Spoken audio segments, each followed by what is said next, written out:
Hello everyone, welcome to fabulous EDU. आज के जो हमारे वर्ड्स हैं वो द हिंदी न्यूज़पेपर के 1 जनवरी 2022 को प्रिंट हुए एडिटोरियल में से हैं। और इन वर्ड्स में ख़ास बात यह है कि आज सिर्फ सिनोनिम नहीं, आपको इंटोनिम्स भी हम बताएंगे और साथ के साथ हिंदी में भी इसके मीनिंग्स हमने लिख कर दिए हैं ताकि आपको बार बार कुछ लिखने की ज़रूरत ना पड़े। आप स्लाइड में ही सब कुछ आपको मिल जाएगा। तो चलिए हम स्टार्ट करते हैं with the headline of the editorial which says the mind and the state of the Russia's president। इसमें हमारा फर्स्ट वर्ड है स्टैशर। स्टैशर इज अ नाउन जिसका मीनिंग है इम्पोर्टेंस और रेपुटेशन गेन बाय एबिलिटी और अचीवमेंट। हिंदी में इसका मतलब है महता।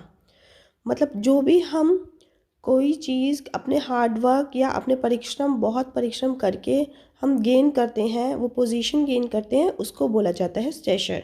सिनोनिम्स इसके हैं dignity, prominence and prestige. Antonyms हैं इनएबिलिटी, इनएडिक्वेसी, इनकॉम्पिटेंस। एग्जाम्पल है his stature was built by his continuous hard work. तो इसका एग्जाम्पल बहुत क्लियर करता है इस मीनिंग को कि जो आदमी जिसकी बात यहाँ पर हो रही है उसने अपनी पोजीशन अपने परिश्रम से पाई है। तो जो भी हम काम करके मेहनत करके कंटिन्यूसली अपना 100% देकर पढ़ाई करके अपने एग्ज़ाम में अव्वल नंबर पाते हैं या अपने काम में हम अव्वल आते हैं, उसके बाद जो हमें पोजीशन मिलती है उसको बोलते हैं स्टैशर। सेकंड हमारा वर्ड है फ्लरी। फ्लरी भी एक नाउन है जिसका मीनिंग है सडन कमोशन, एक्साइटमेंट और कन्फ्यूजन। हिंदी में इसका मतलब है हड़बड़ी। आपने सुना होगा हड़बड़ी। सिनोनिम्स हैं टर्मोइल, फिरोर, आउटब्रेक। एंटोनिम्स हैं काम, पीस एंड ऑर्डर। एग्जाम्पल है इसका there was a sudden flurry of activity when the manager entered the room. जिसका मतलब ये हुआ कि मैनेजर को देखते ही सारे लोग हड़बड़ा गए और वहाँ पर फ्लरी थी, वहाँ पर हड़बड़ाहट थी रूम में। तो जैसे होता है कि कभी भी हम ऑफिस में आपने देखा होगा बैठे होते हैं, रिलैक्स्ड होते हैं, मैनेजर आसपास नहीं होते हैं या कोई सीनियर आसपास नहीं होते, तो सब स्टाफ अपना आराम से इजीली बैठा होता है बहुत ही कैजुअल वे में। पर जैसे ही कोई मैनेजर एंटर करता है या कोई सीनियर पर्सन एंटर करता है तो सब एकदम अलर्ट पोजीशन में हो जाते हैं, तो हड़बड़ा के सब एकदम अपना काम करने लग जाते हैं, तो उसको ही फ्लरी बोलते हैं। थर्ड हमारा वर्ड है provocation. Provocation is also an noun, meaning जिसका है समथिंग दैट इंसाइट्स, इंस्टिगेट और इरिटेट्स। किसी को उकसाना, किसी चीज़ को करने के लिए उकसाना, किसी गलत काम को करने के लिए उकसाना, किसी अच्छे काम करने के लिए उकसाना, पढ़ाई करने के लिए उकसाना, उसको बोलते हैं प्रोवोकेशन। सिनोनिम जिसके हैं डेयर, अफ्रंट, इंड्यूसमेंट। एंटोनिम्स हैं इसके काम, पीस एंड ऑर्डर। एग्जाम्पल है the Jack committed the crime under provocation.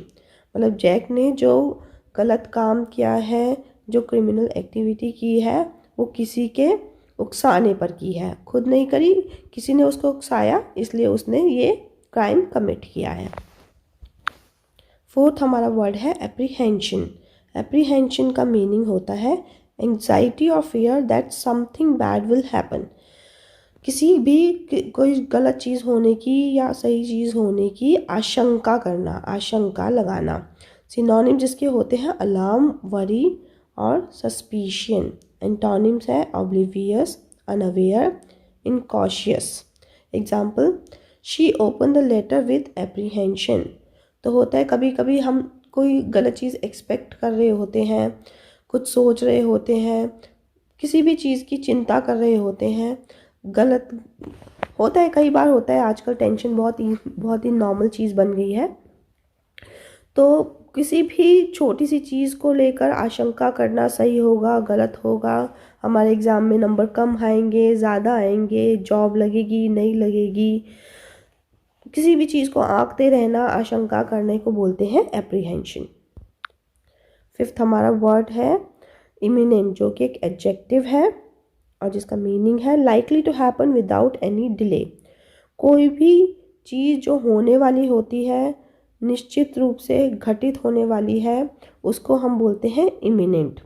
जैसे हम बादलों को देखते हैं, अनुमान लगाते हैं कि बारिश होने वाली है, या फिर हमें पता होता है कि हमारी मम्मी थोड़ी देर में आने वाली हैं सामान लेकर, तो उसको बोलेंगे हम इमिनेंट। सिनोनिम्स जिसके हैं फोर्थकमिंग, इम्पेंडिंग, प्रोबेबल। एंटोनिम्स है doubtful, unlikely and avoidable. Example है when the rain was imminent everyone return to their home. जब लोगों ने देखा कि बारिश होने वाली है तो सब लोग अपने घर वापस चल दिए। इसको बोलते हैं इमिनेंट। तो 6 हमारा वर्ड है इन्वेजन। इन्वेजन एक नाउन है जिसका हिंदी में मीनिंग है आक्रमण और इंग्लिश में मीनिंग है the action of entering another country with an army. किसी भी कंट्री में, दूसरे राष्ट्र में अपनी सेना को लेकर प्रस्थान करना या ज़बरदस्ती घुसने को बोलते हैं इन्वेजन, आक्रमण करना। सिनोनिम्स हैं अटैक करना, असॉल्ट करना या किसी के बाउंड्रीज को ब्रीच करना। एंटोनिम्स है defence, repulsion and protect. Example है because of a sudden invasion on their enemies they won the battle. मतलब उन्होंने अपने दुश्मनों पर एकदम ही आक्रमण कर दिया, इसके कारण वो लड़ाई जीत पाए। नेक्स्ट हमारा वर्ड है इंटरविन। इंटरविन का मतलब होता है to come between a disputing people, group etcetera. Hindi में मतलब है हस्तक्षेप करना। किसी दो लोगों के बीच में जो लड़ रहे हों, आर्ग्यूमेंट कर रहे हों, किसी चीज़ पर बहस कर रहे हों, उनके बीच में बीच बचाव करने को बोलते हैं इंटरविन। इंटरविन के सिनोनिम्स हैं mediate, intercede and involve. Antonyms जिसके हैं avoid, overlook and ignore.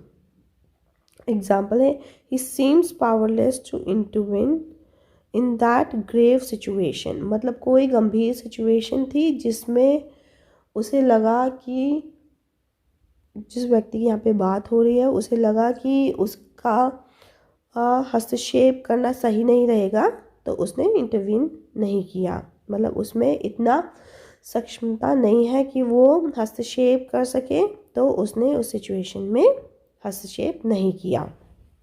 Next हमारा वर्ड है टेन्यूअस। टेन्यूअस एक एडजेक्टिव है जिसका मीनिंग है वेरी वीक एंड स्लाइट। बहुत ही कोई तुच्छ चीज़ होनी, सूक्ष्म चीज़ होनी, छोटी चीज़ होनी, उसको हम बोलेंगे टेन्यूअस। सिनोनिम है इसका delicate, dubious and slight. Antonyms है firm, strong and substantial. Example Lena's hold on her power was looking increasingly tenuous। मतलब लीना जो अपनी पोजीशन, जो अपनी गद्दी उसने संभाली हुई थी, वो धीरे धीरे उसकी उस पर पकड़ कम होती जा रही थी। मतलब वो वीक होती जा रही थी उसकी पकड़, वो तुच्छ होती जा रही थी, छोटी होती जा रही थी उसकी पकड़ अपने पावर पर। तो इसका मतलब होता है टेन्यूअस। इन्फ्लुएंशियल। 9th हमारा जो वर्ड है वो है इन्फ्लुएंशियल। एडजेक्टिव है जो कि एक मीनिंग जिसका है having a great impact on someone और समथिंग। प्रभावशाली हिंदी में इसका मीनिंग है, मतलब किसी के ऊपर आपका एक अफेक्ट होना, आपकी बात का अफेक्ट होना, आपकी पर्सनैलिटी का अफेक्ट होना, कोई आपकी कोई बात मानना, या फिर आप इस पोजीशन पे हो जिसमें आप कुछ भी बोलते हो तो लोगों पे बहुत प्रभाव पड़ता है, उसको बोलते हैं इन्फ्लुएंशियल। सिनोनिम्स है authoritative, dominant and leading. Antonyms हैं इनके इनकॉन्स्पिक्यूअस, insignificant and unimportant. Example, he is working only with influential clients to reach his target. मतलब वो ऐसे लोगों के साथ ही केवल काम कर रहा है जिससे वो अपना गोल अचीव कर पाए, अपना टारगेट अचीव कर पाए। तो इन्फ्लुएंशियल का मतलब हुआ प्रभावशाली। नेक्स्ट और लास्ट हमारा वर्ड है प्रोहिबिट, जो कि एक वर्ब है। मीनिंग है टू फॉरबिड बाय अथॉरिटी और लॉ। किसी को रोकना या किसी के काम में बाधा डालना, किसी के पर्पस पे बाधा डालने को बोलते हैं प्रोहिबिट। सिनोनिम्स है बैन, प्रिवेंट और हॉल्ट। एंटोनिम्स हैं इसके असिस्ट, अलाउ एंड एडवांस। इसका एग्जाम्पल है the sale of tobacco should be prohibited. मतलब जो कि लोग धूम्रपान करते हैं, टोबैको का यूज़ करते हैं, उसकी सेल पर ही पाबंदी लगा देनी चाहिए ताकि ना उसकी खरीदारी होगी और ना लोग यूज़ कर पाएंगे। तो यहाँ पे प्रोहिबिट का मतलब हमने समझाया है इस एग्जाम्पल से, रोकना, बाधा डालना किसी भी चीज़ पे। तो ये आज के हमारे 10 वर्ड्स थे द हिंदू के एडिटोरियल से। कल हम आपके लिए और 10 वर्ड्स लाएंगे। हमें आशा है कि आप सीख रहे हैं, याद कर रहे हैं, लर्न कर रहे हैं, अपनी वोकेबलरी बढ़ा रहे हैं, साथ के साथ आप एडिटोरियल भी पढ़ पा रहे हैं। तो इसी के साथ आज की ये क्लास ख़त्म हुई। पर आप इस वीडियो को अच्छे से देखिए, पढ़िए, समझिए, ताकि ये आपके लिए काफ़ी यूज़फुल रहे। Thank you. Please like, subscribe and share the channel. Thank you.